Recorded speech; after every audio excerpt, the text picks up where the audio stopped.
The feeling of loneliness, more specifically the feeling of male loneliness.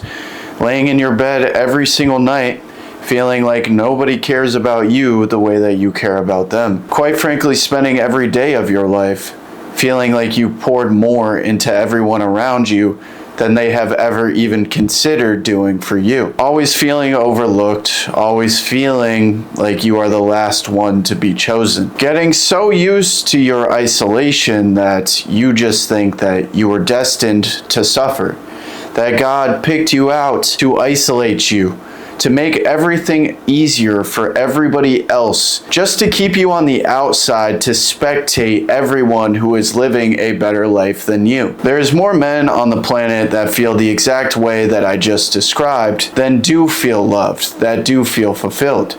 And at one point in my life, quite frankly, a third of my life, I felt completely alone. And the feeling of loneliness completely took over my life.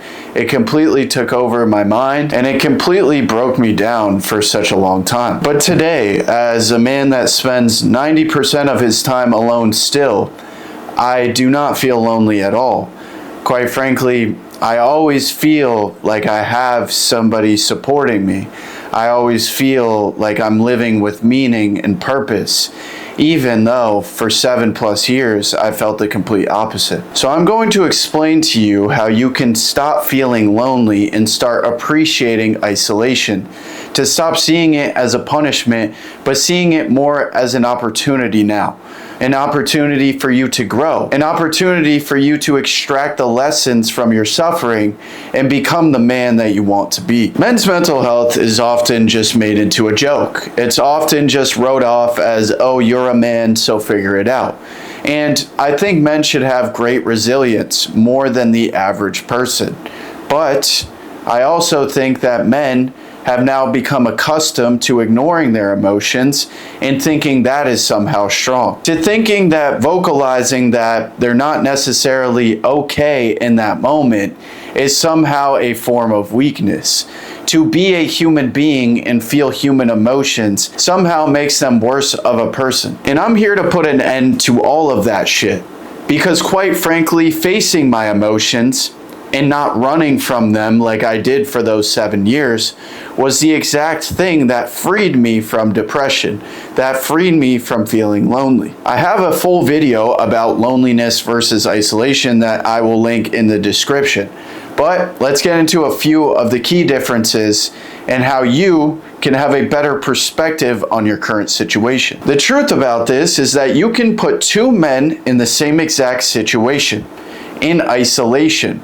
One of them will feel lonely, and one of them will see it as an opportunity to put his energy into himself, focus on discovering himself, and pursuing his individual purpose. One of those men constantly thinks about their loneliness.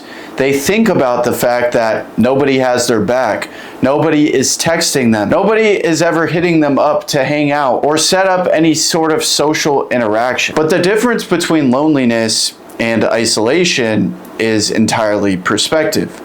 It's not your fault what happens to you in your life, but how you choose to react to it, the identity that you form around it, is entirely on you and entirely your fault. For many years, I would just focus on, oh, nobody understands me.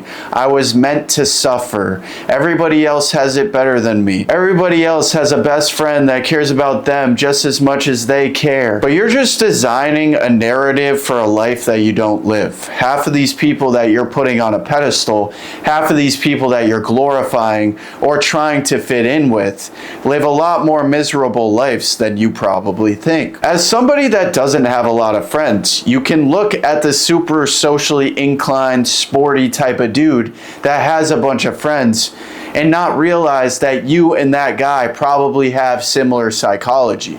You probably have explored the same suffering without even knowing it. See, isolation is a gift from God. And when I realized that, I was able to make strides in growth within my life that I had never experienced before. It took me taking the positive perception of my life and focusing on the positive aspects of it to shoot into exponential growth, to grow in every metric of life, more than the typical person does in 10 years. One of my favorite quotes is, "Where focus goes, energy flows."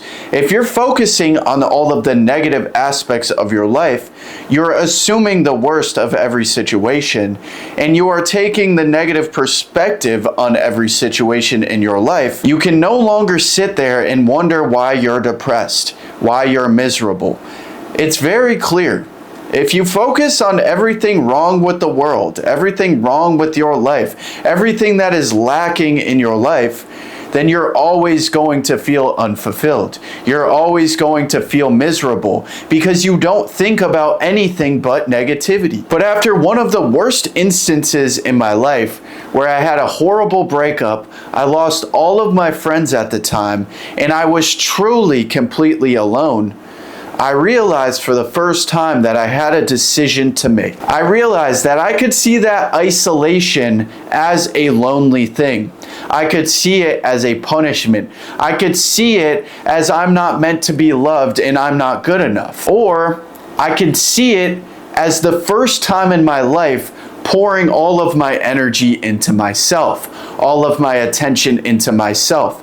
When you don't have all of these leeches around you for the first time, and you're not giving all of your energy away to everyone around you, you have a grand opportunity to invest all of your attention and time into yourself, which ultimately gives you the advantage to become the ultimate version of yourself. Understand yourself to a level that most people spend their entire lives avoiding. Become so aware of who you are that you become more aware of who others are.